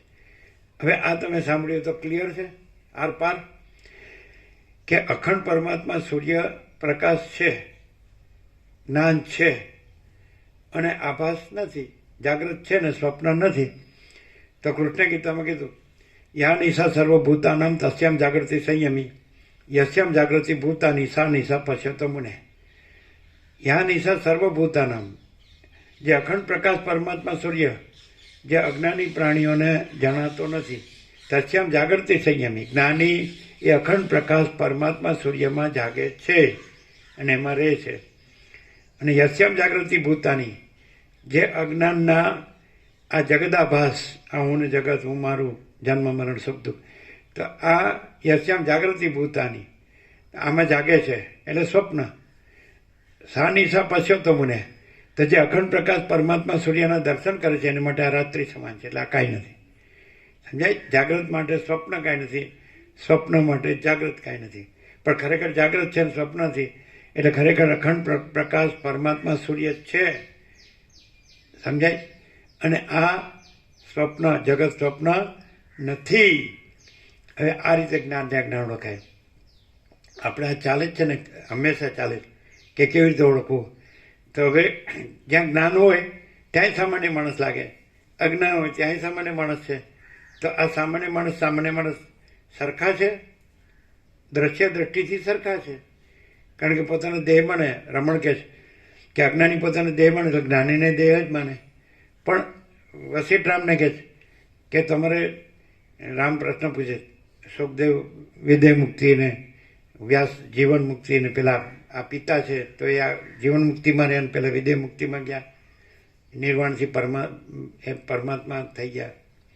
તો કે બંને પરમાત્મા રૂપે એક જ છે, એની કૈવલ્ય પરમ નિર્મળતા પરમ શીતળતા રૂપે એક જ છે. તમારે એ અમારી વશિષ્ઠની કે વ્યાસની કે સુખદેવની જીવન મુક્તિ કે વિદેહ મુક્તિ સામે જવાનું નથી. તમારે એક જ અખંડ પ્રકાશ પરમાત્મા સૂર્ય છે, એ એટલું જ જાણવાનું છે ને એ જ રહેવાનું છે એમ. એટલે તમારે વ્યાસ છે તો એને દેહથી જોવાનો નથી, એના આકારથી, એના રૂપથી, એની અંદરથી જે અનુભવથી જે સ્થિતિ છે અખંડ પ્રકાશ પરમાત્મા સ્વરૂપ, એ રીતે જોવાનું છે. એટલે દેહ હોય કે ન હોય, જીવન મુક્તિ વિદેહ મુક્તિ અથવા બ્રાહ્મી સ્થિતિ કે બ્રહ્મ નિર્વાણ, એ તમારે જોવાનું નથી. અખંડ બ્રહ્મ સૂર્ય જ છે, પ્રકાશ છે, એ જ તમારે જોવાનું છે અને રહેવાનું છે. સમજાય? હવે તો કેવી રીતે થાય? તો કે જ્યાં જ્ઞાન પ્રકાશતું હોય, એટલે જ્ઞાન સૂર્ય પ્રકાશતો હોય, ચૈતન્ય સૂર્ય પ્રકાશતો હોય, પરમાત્મા સૂર્ય પ્રકાશતો હોય, એના સંગતથી જ અજ્ઞાન અંધકાર નાશ પામે છે. એટલે આ જે આભાસથી રહ્યા છે કે આ જગત છે એટલે સ્વપ્ન, અને હું આ છું સ્વપ્ન પુરુષ, ને આ જગત સ્વપ્ન જગત, સ્વપ્ન સૃષ્ટિ. તો જ્યાં પ્રકાશ હોય તો એના સંગથી, એટલે આ જે સદગ્રંથોમાં શિરોમણી, તો એ તત્વબોધ અથવા વશિષ્ઠ સદગુરુ, તો એ તત્વબોધ, તો એના સરળ શ્રવણથી પછી એમ જણાય છે કે આ તો અખંડ પ્રકાશ પરમાત્મા સૂર્ય જ છે અને આ આખો આભાસ આ હું ને જગત અને એના ઉત્પત્તિ સ્થિતિ લઈને નામરૂપ આ કાંઈ નથી. ક્લિયર થાય? હવે કેવી રીતે ઓળખો? આ વશિષ્ઠ છે એ બ્રહ્મ સૂર્ય છે, પરમાત્મા સૂર્ય છે, ચૈતન્ય સૂર્ય છે, જ્ઞાન સૂર્ય છે, પ્રકાશ સૂર્ય છે. તો કઈ રીતે ઓળખો? તો એના પ્રકાશથી ત્યાં આ અજ્ઞાનનો જગદાભાસ કાંઈ નથી, તો એના સંગથી ખબર પડે છે કે આ પરમાત્મા સૂર્ય જ આખો છે, અનંત, અખંડને અભેદ અને એક જ અદ્વિતીય અનાદિ અનંત અને નિરંજન નિરાકાર નિર્વિકાર અનંત સંપૂર્ણ અનંત સર્વતઃ અને અપરિચ્છિન્ન તુર્યાતીત. તો આખો પ્રકાશ જ છે અને આ આભાસ કાંઈ છે જ નહીં. એવી રીતે પોતે પણ આખો એ પ્રકાશ જાણીને પ્રકાશરૂપ રહે છે અને આભાસ કાંઈ નથી એવો રહે છે. અને પછી એ પરમપદ પૂર્ણ વિશ્રાંતિને પામે છે. એ પરમ ચિદાકાશ પરમપદ પૂર્ણ વિશ્રાંતિ છે. તો એ ખરું તત્વ સત્ય છે. આ આભાસ હું ને જગત કાંઈ નથી. હું ને જગત કાંઈ નથી, પછી એને જન્મ મરણ કે સુખ દુઃખ લાગતા નથી. તો એવી રીતે ઓળખાય કે આ વશિષ્ઠ કેવી રીતે અખંડ બ્રહ્મ સૂર્ય છે. તો એનામાં જન્મ મરણ સુખ દુઃખ જેવું કાંઈ હોતું જ નથી. અને દેહ મનને જીવ જેવું કાંઈ હોતું નથી. દ્રષ્ટા દ્રશ્ય, સાક્ષી સાક્ષ્ય અને ભેદા ભેદા અનેકને જુદું જુદું ઉત્પન્ન થાય છે અને રહે છે અને લીન થાય છે, એવું કાંઈ રહેતું નથી. એ અખંડ બ્રહ્મ સૂર્ય જ હોય છે. એ ખબર પડે છે, એને જોવાથી જ ખબર પડે છે, એનું બધું જોવાથી ખબર પડે છે કે એને આખો પ્રકાશ જ બધું છે, પોતે છે, અને આખો આભાસ પોતામાં કાંઈ નથી, એવું એ રહે છે. જો આભાસની અસર હોય તો એ પ્રકાશનું બોલતો હોય તો એ પ્રકાશ નથી, અને આભાસની અસરો ન હોય અને પ્રકાશનું ન બોલતો હોય તો એ પ્રકાશ છે. એટલે જે દેખાવ છે એ પ્રકાશ નથી.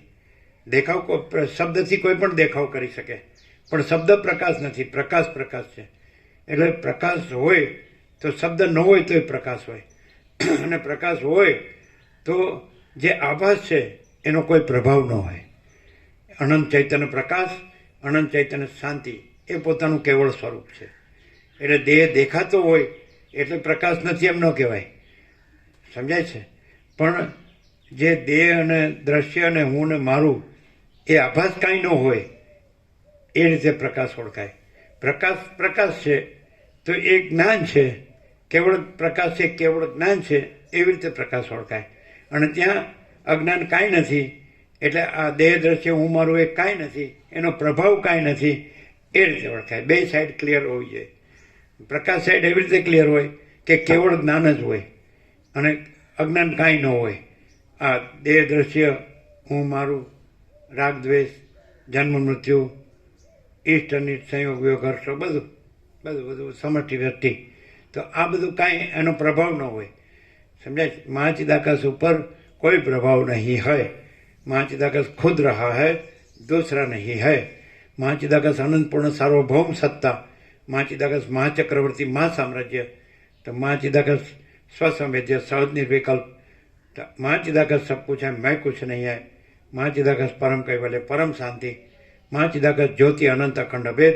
महाचिदाकाश ज्योति महातत्व महासामान्य. महाचिदाकाश ज्योति महासत्ता महाचैतन्य. महाचिदाकाश ज्योति महाआनंद महाशांति. महाचिदाकाश कैवल्य अणिशुद्ध आरपार. कैवल्य सदा एक रूप, ऑल इज वन. એટલે આ આખો જગદાભાસ કાંઈ નથી, હું એ કાંઈ નથી, જગત એ કાંઈ નથી, અને આખો પ્રકાશ તો અનંત પૂર્ણ પરમ ચૈતન્ય પ્રકાશ. તો આ પોતે છે, આ કેવળ સ્વરૂપ છે, અને આભાસ કાંઈ નથી.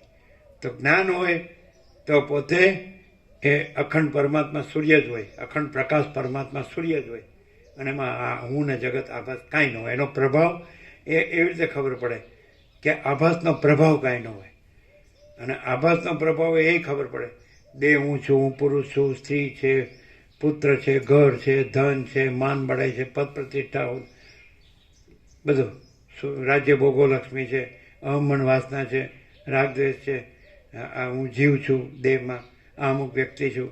તો આ બધું ગરબડ ગોટાળા ગૂંચવાડા, અને એનો પ્રભાવ એટલે આ ભાઈ ધન જોઈએ, ઘર જોઈએ, પ્રજા જોઈએ, સુખ જોઈએ, ભોગો જોઈએ, તો એ ખબર પડે.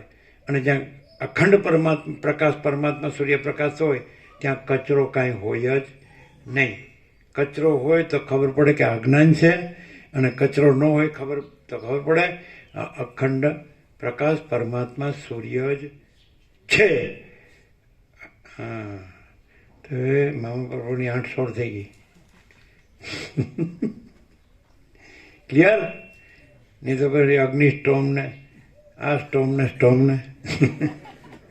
કાંઈ નથી, એવી કલ્પના કાંઈ નથી. આ કુંડલી ને આ દેહ ને આ હૃદય ને આ ભ્રુમધ્ય ને આજ્ઞાચક્ર ને સહસ્ત્રદળ કમળ કાંઈ નથી. આ સુષુમ્ણા ને આ કાંઈ નથી. જો હૈ સો હૈ. પ્રકાશ સજ પ્રકાશ છે. પ્રકાશ હિ પ્રકાશ, પ્રકાશ હિ પ્રકાશ, પ્રકાશ હિ પ્રકાશ. એટલે અજ્ઞાન રાખે તો પછી કાંઈ નથી એવું બધું દેખાય અને એવું બધું લાગે થાય, અને જ્ઞાન રહે તો અજ્ઞાન કાંઈ નથી તો કાંઈ ન થાય. ચાલો 46 વર્ષમાં કાંઈ થયું એવું લાગ્યું? એટલે કેમ જડ છીએ? એમ કે અમે કેવું લાગણીવાળા છીએ, અને હાવ જડ અને કાંઈ થતું જ નહીં. માણસ મરી જતો હોય તો એ જોતા હોય તો એવા ને એવા જ. ઉપરથી એને મરી જતો હોય ને કે તું પરમાત્મા છે, તું દેહ નથી, તું મળતો નથી, તું હજારો મળશે ને અખંડ અવિનાશી છે, તું ચૈતન્ય છે. લ્યો, એને મળતું તો દેખાતું જ નથી. અને પેલા બીજા તો કેવું આ ઓહો લ્યો, અને પછી કોઈને કાંઈ ન થતું હોય એ પાછો દોડ કરે ભેગો. એને કાંઈ લાગતું ઓળખતું ન હોય એટલે આવ્યો તો હોય આમ એમ. સમજાય? બોલો, આ મરે છે એવું લાગ્યું છે એટલે જડતા નથી. તમારે કેવી લાગણી કે મારા ભગવાન મરી ગયા, હવે હું શું કરીશ? ઓકે, એ જોયું જ બરાબર. બધાની હાલત જોઈ, બધાની દશા જોઈ, બધાની પોઝિશન કેવી હોય. જેને એમાં રાગ હોય, મોહ હોય, આસક્તિ હોય એને વધારે લાગે દુઃખ કે શોક, અને જેને કાંઈ ન હોય તો એ ખાલી આશ્વાસન આપે, જે થવાનું તો થઈ ગયું, હવે પાછળનું સંભાળો, એવો ને વર્યો. હા, એટલે અજ્ઞાન ને જ્ઞાન ખબર પડે જ કે નહીં? એમ નથી પડતી. એટલે પછી પછી સત્યની પરખને આદર કદર ન હોય તો ન પડે. શું જોયું 46 વર્ષમાં? કે હું છે, તું મારું તારું છે, કે આ રાગ દ્વેષ છે, કે આ સ્ત્રી પુરુષ છે, કે આ બડા છોટા ભલા બુરા છે, કે આ સત અસત છે, કે સાચું ખોટું છે, કે સારું નરસું છે, કે મોટું નાનું છે, કે વધુ ઓછું છે, કે આ આવ્યું કે બદલાણું કે ગયું છે, કાંઈ લાગ્યું? હે? એટલે પૂરેપૂરી જડતા. એમ કે આ કશું જાણતા જ નથી. એમ કે પેલા કાંઈ બોલતા હોય ને તો પછી પેલા બંધ કરી દે, એને આ કાંઈ નથી. પછી એમ કે ખબર છે? હા, જોજો, આપણે જ બધું જાણીએ છીએ, અને આપણને જ હસતા રોતા આપણને જ આવડે, આમ ન આવડે. જોયું? આ બાબતમાં કાંઈ હરખ શોખ, સુખ દુઃખ, હું તો મારું તારું, રાગ દ્વેષ, બડા છોટા ભલા બુરા, ભેદાભેદ, આમ છે કે આમ નથી, કે આવું થયું કે આવ્યું કે રહ્યું કે ગયું, તો એ શું કહેવાય? આમ સામાન્ય માણસ જેવું તો દેખાતું હોય તો કેવી રીતે સમજવું? હું સમજવું? એ તો બધા અમે તમારા દેશમાં આવ્યા 48 વર્ષ બધા કે શાંતિ શાંતિ. કેમ છે તો કે શાંતિ. કેમ છે કે શાંતિ. અને પછી આપણે કહીએ સાચું બોલો તો કે સંસારમાં શાંતિ હોતી હશે. પછી હવે એમ કે પાછું સાચું હું પણ આપણે તો પૈસા હોય ને ઘર હોય ને છોકરા હોય અને બસ મોજ મજા હોય, બસ ખાઓ પીઓ જીવો એટલે શાંતિ. જળ જમીનને જોરું, ત્રણેય આનંદ મંગળના છોરું. હે શું કે છે? હલવાઈ ન રહ્યા હોય, સુખ હોય તો જ ત્યાં રહ્યા હોય, એમાં રહ્યા હોય.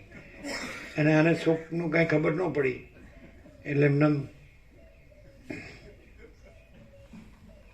રહ્યા છે. શું ખબર પડે? નહીં.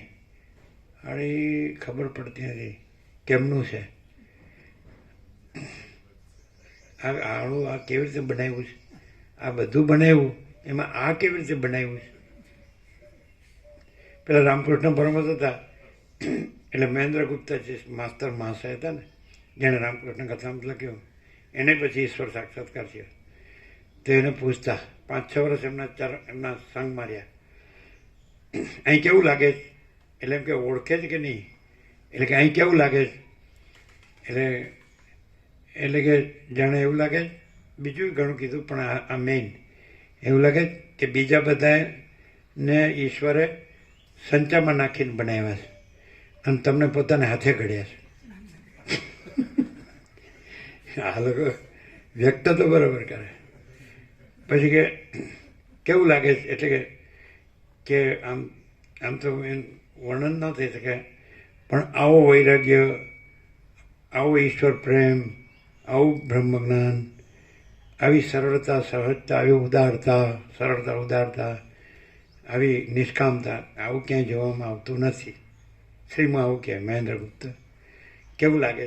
પેલા એમ કે કાંઈ ખબર પડે તો પછી આગળ વધે કે નહીં તો ન્યા રે પાછો. નહીં એમ કે આ તો બોલે છે તો હું બોલી શકું. લ્યો અત્યારે રામજી પ્રભુને કહ્યું તો એ બોલી શકે બધું. હા, હું પરમાત્મા છું, હું આત્મા છું. પછી આપણે કે મેનામડી બોલાવે છે, એ આવ્યો.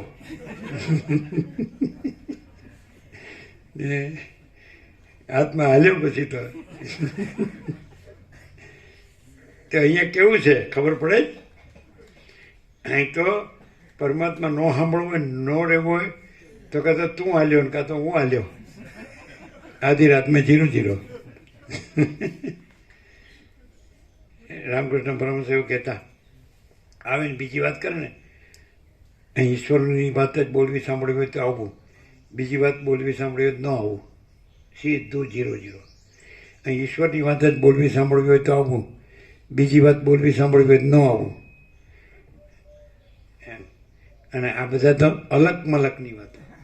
એટલે અલગ એ ખરું અને મલક એ. પછી કે હાડો આખા મલકની વાતો લઈને મરી જાય. પછી એમ કહેવો પોતે એ કરતો હોય તોય શું કરે? કાંઈ નહીં, આ કાબરો ભેગી થઈ. કાબરો કહેવા પાછા. પછી પોતાની ઘેરથી હોય એ કાબરમાં આવી જાય. હો, એ તો કાબર જ એને એ મેના તો હું પોપટ. અને તમે આને આ મરી ગયા સુધી કરશો અને એમ ખબર તો પડે કે આ દેહ ને આ મન ને આ જીવ ને આ દ્રષ્ટિ સુટ ને આ બધું કાંઈ નથી. અને આખો અખંડ પ્રકાશ પરમાત્મા છે. તો જેવું તમે આ કચરો કાઢી નાખો એટલે ત્યાં આખો અખંડ પ્રકાશ પરમાત્મા છે જ. એ કાંઈ લાવવાનું નથી. રમણ કહે છે પરમાત્મા પહેલેથી રહેલા છે, કંઈ નવા આવતા નથી. પણ આ થયું જ નથી. એ થયું છે હું કામ રાખો છું ને હેરાન થાવ છું, દુઃખી થાવ છું અને અશાંતિ ભોગવો છું. અને જે છે એમાં તો અનંત પ્રકાશ, અનંત આનંદ, અનંત શાંતિ છે જ. એ ક્યાં લાવવાની છે? પણ ખોટું અજ્ઞાન અંધકાર ને ખોટું દુઃખ ને ખોટી અશાંતિ હું કામ રાખો છો? જો તમે ખોટું રહેશો તો બધું ખોટું જ લાગશે, અને જો તમે સાચા રહેશો તો બધું સાચું જ લાગશે. 1+1 = 2. તો સાચો તો એક અખંડ પ્રકાશ પરમાત્મા જ છે. અને પછી બધું આ તમે કહો છો બધું સંસાર ને ફંસાર, પછી કે સંસાર મેં કંસાર તો મળે જ પાછું ઉતારે પાછું. આ જ ધંધો છે રોજે રોજ. પણ સંસ્કૃતમાં કમ સાર એટલે સાર શું છે? તો કે અખંડ પ્રકાશ પરમાત્મા, પરમ ચિદાકાશ, પરમ જ્યોતિ, અખંડ જ્યોતિ, જો હૈ સો હૈ. અને પરમ પ્રકાશ, પરમ આનંદ, પરમ શાંતિ. પૂર્ણ વિરામ. પ્રસાદ આપી દો.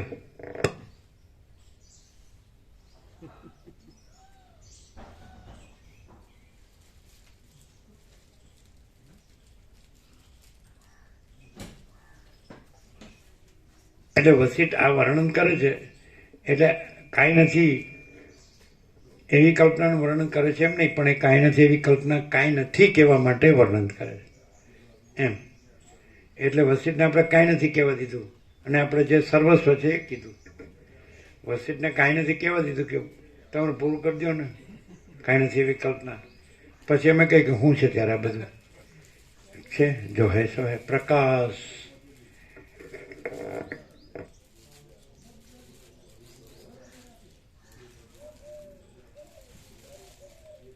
શું છે નિત્ય નૂતન પ્રકાશ? શું અખંડ પ્રકાશ પરમાત્મા સૂર્ય. સ્ટ્રોબેરી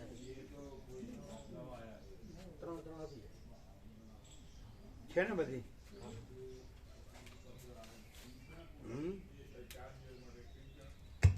अखंड प्रकाश परमात्मा सूर्य, यही सब कुछ है, इसके सिवा कुछ नहीं है.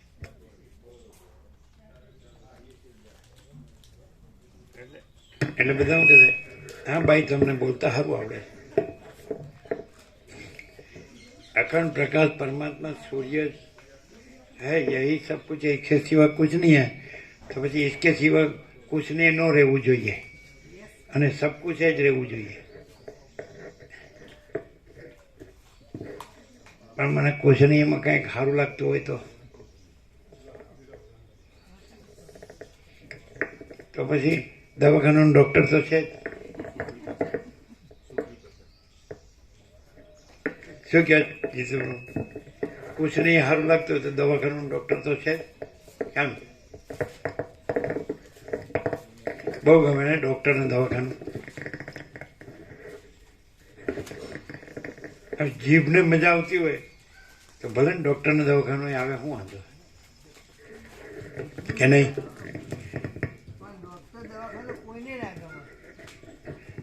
પણ જીભની મજા તો બધાયને ગમે. ડૉક્ટરને દવાખાનું ન ગમે પણ લેવું જ પડે. જીભને મજા આવતી હોય તો લેવું જ પડે. હા, મજા લેવી પોતાના હાથમાં જ છે, કાંઈક પાડોશીના હાથમાં થોડી. ભાવતું હોય ને અંદર નાખી દઈએ તે પોતાના હાથે ને કંઈક બીજો ખવડાવે.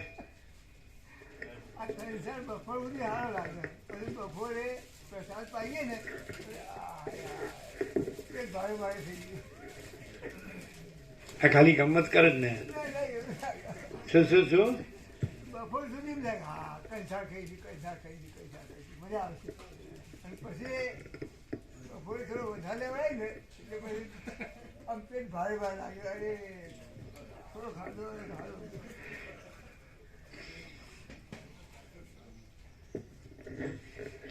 એવું થાય છે? અલા તમારે એવું થાય છે? હે, તમારે એવું થાય છે? એમ? હા હા હા હા, અમે ચરી પાડીએ છીએ.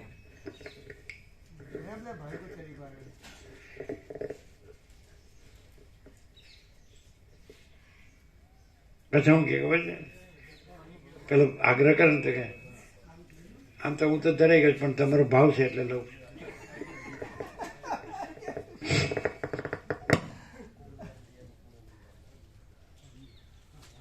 પછી આવ્યો પછી બીજા બધું કે એ મને બહુ ખવડાવી દે યાર, એ મને બહુ ખવડાવે.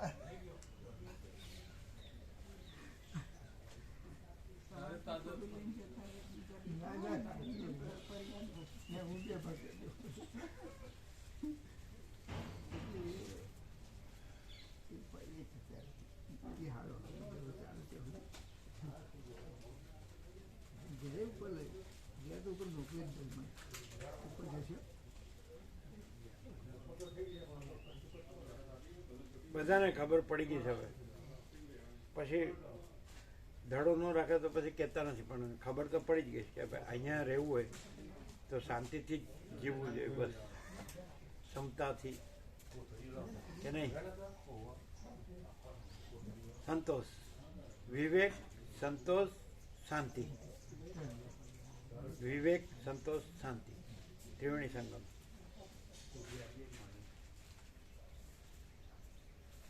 અત્યારે જ આવ્યા? સવારની બસ છે હિંમતનગરથી ટ્રેનમાં હિંમતનગરથી ટ્રેન આવે છે એની. હિંમતનગર વહેલા આવી ગયા છો હા કે કાલના આવી ગયા હતા ના સવારે વહેલા જ નીકળ્યા ત્યાંથી. એમ તો ટ્રેન આવે છે અહીંયા એટલે ખ્યાલ 7 વાગે અહીંયા આવી જાય. કલાકમાં આપણું મને કે આખો જ આવે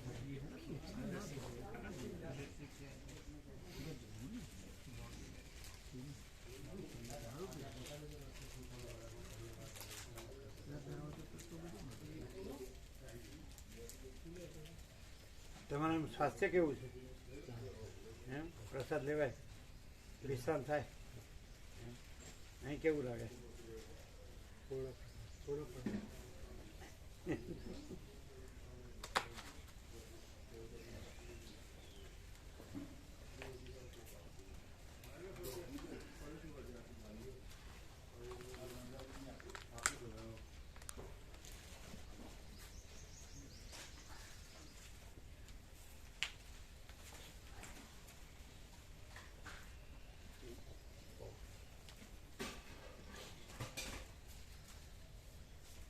કેવો પ્રકાશ છે સ્વયં મહાસીદાકાશ આપવું એટલું પ્રકાશ છે.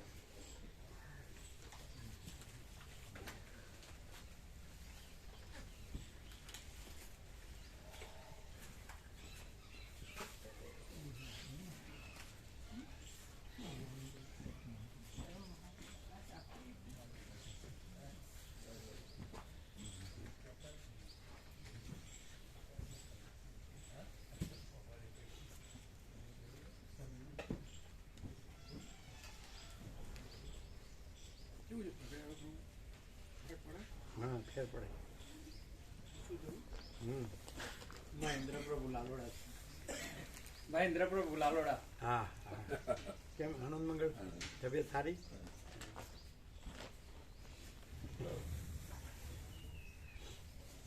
લાલોડા વાળા બધાને ખબર છે ને ખબર જણાવી.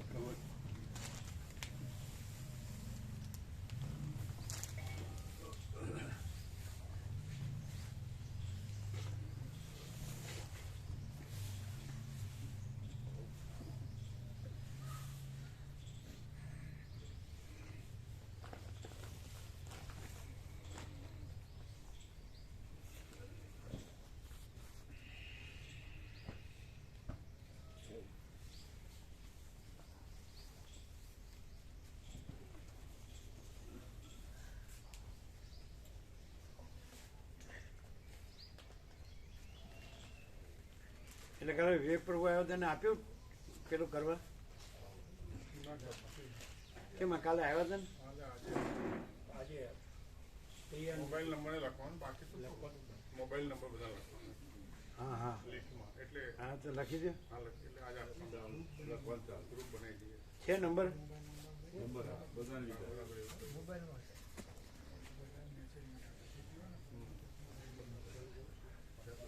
કેવો પ્રકાશ છે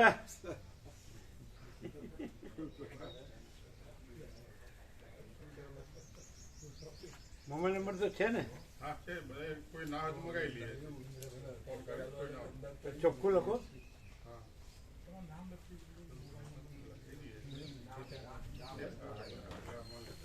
મળી રહી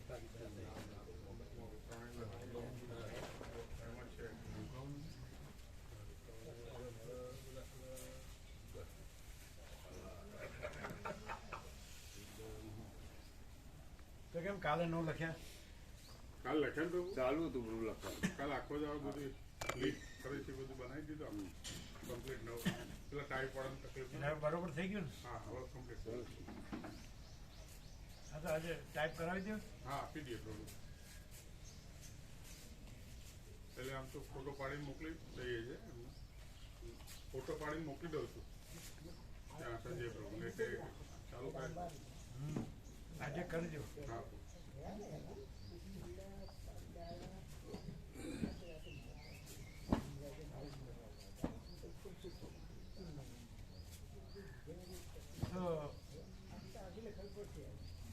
ત્રણેય બસની બબે કરીને 6 સીટ એક્સ્ટ્રા હોય તો પેલો જે જેને પેન્ડિંગ રાખ્યો છે એને પણ લઈ લેવાય હા, એ તો લઈ લઈએ પ્રભુ હા તો એને લઈ જાઓ. એમને લઈ લીધો વચ્ચે એમને કંઈ ફોન કરી કે ભાઈ આ વચ્ચેની સીટમાં તો વાળા હોય છે એનું એવું કાંઈ કહેવાની જરૂર હા નથી. બોલાવી લઈએ એમ તો જે જેમ લાઇનસર આવે જેને જે બાકી હોય જ મળે, બરાબર હા લઈ એવું લઈએ કાંઈ કહેવાની જરૂર નહીં. તો એક પહેલા ગમે તે અને લઈ લઈએ ના જે આપણે લીધા છે ને ફ્રીમાં અમારી 2 સીટ અને વસંત ડૉક્ટરની એ 3, બીજા 3 રહ્યા. તો એમાં તમારે સેવામાં છે ને આપણા ગોવા પ્રભુ કહેજો, હા પ્રભુ કીધું સેવામાં છે ને. હા એમને કીધું કાલે હા તો શું કહે છે હા એ એમાં હું પૂછવાનું? હા એ તો લખી દઈશું હા એ તો ફ્રી જ છે. અને એક પેલા નામ બધું આપણે ગઈ વખત આવ્યા કોણ હતા રખિયાલવાળા ફ્રીમાં તમારા બ્રધર ફ્રીમાં ગઈ વખત ના રમેશ પ્રભુ કહેતો હા એક વિવેક પ્રભુ કહેતો વિવેક પ્રભુ કહેતો એટલે 4 છે ને, હા 4 છે પ્રભુ. આ એ 4 લઈ લેવાના હા પ્રભુ એટલે એમાં ગણવાના 6 સીટમાં. બરાબર પેલા જયંતિ આપણે જયંતિ પ્રભુનો ભાઈ ખરો બરાબર. રમેશ જયંતિ ડૉક્ટર પેલો અચ્છા સેવામાં હા હા રમેશ પ્રભુ ગઈ વખત આવ્યા હતા ને રે રમેશ હા રમેશ એ સેવાભાવી સેવા છે ને, બરાબર છે ને, એને લઈ લેવાનું. એ કાલે કહેતા હતા વિવેક પ્રભુ કહેતા હતા કે કાંઈ પણ હોય તો એ હા રહે. હા સારું બરાબર. એટલે એ લખી દેવાનું હા લખી દે બધાના નંબર ને બધું, ગામ ને બધું. હા બોલ ઓકે તો આજે કમ્પ્લીટ કરી દો, થઈ જશે પ્રભુ ટાઈપ થઈ જવું જોઈએ. હા એટલે હજી 2 સીટ રહી. હા જે રે પહેલું છો ને એટલે એક બેન 3 હા હજુ 2 રહી 2 રે એમાં જે પેન્ડિંગ વાળા એક આવી જાય ને, એ આવી ગયા પ્રભુ હા એટલે એક રહી હવે. એક રહી એક રહી પેન્ડિંગ વાળા ને બરાબર. હા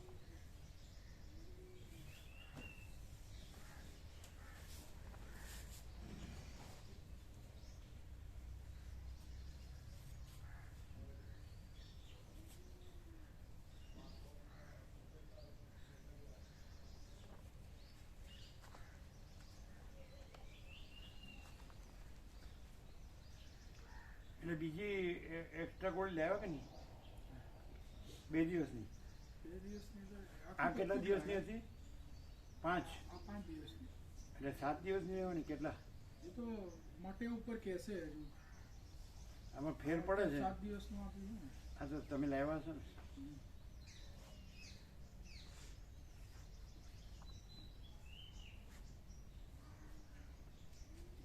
હજુ તો 3 દિવસની લીધી ને એટલે 7 દિવસે તો આવી જ જાય. 2400 લાય પેલા 2400 લઈ જઈએ ના ખાલી સોજો એટલે તો દવાથી આવી જાય ને. હવે મૂઢમાર વાગે કે ને મૂઢમાર. એવું એ જ નથી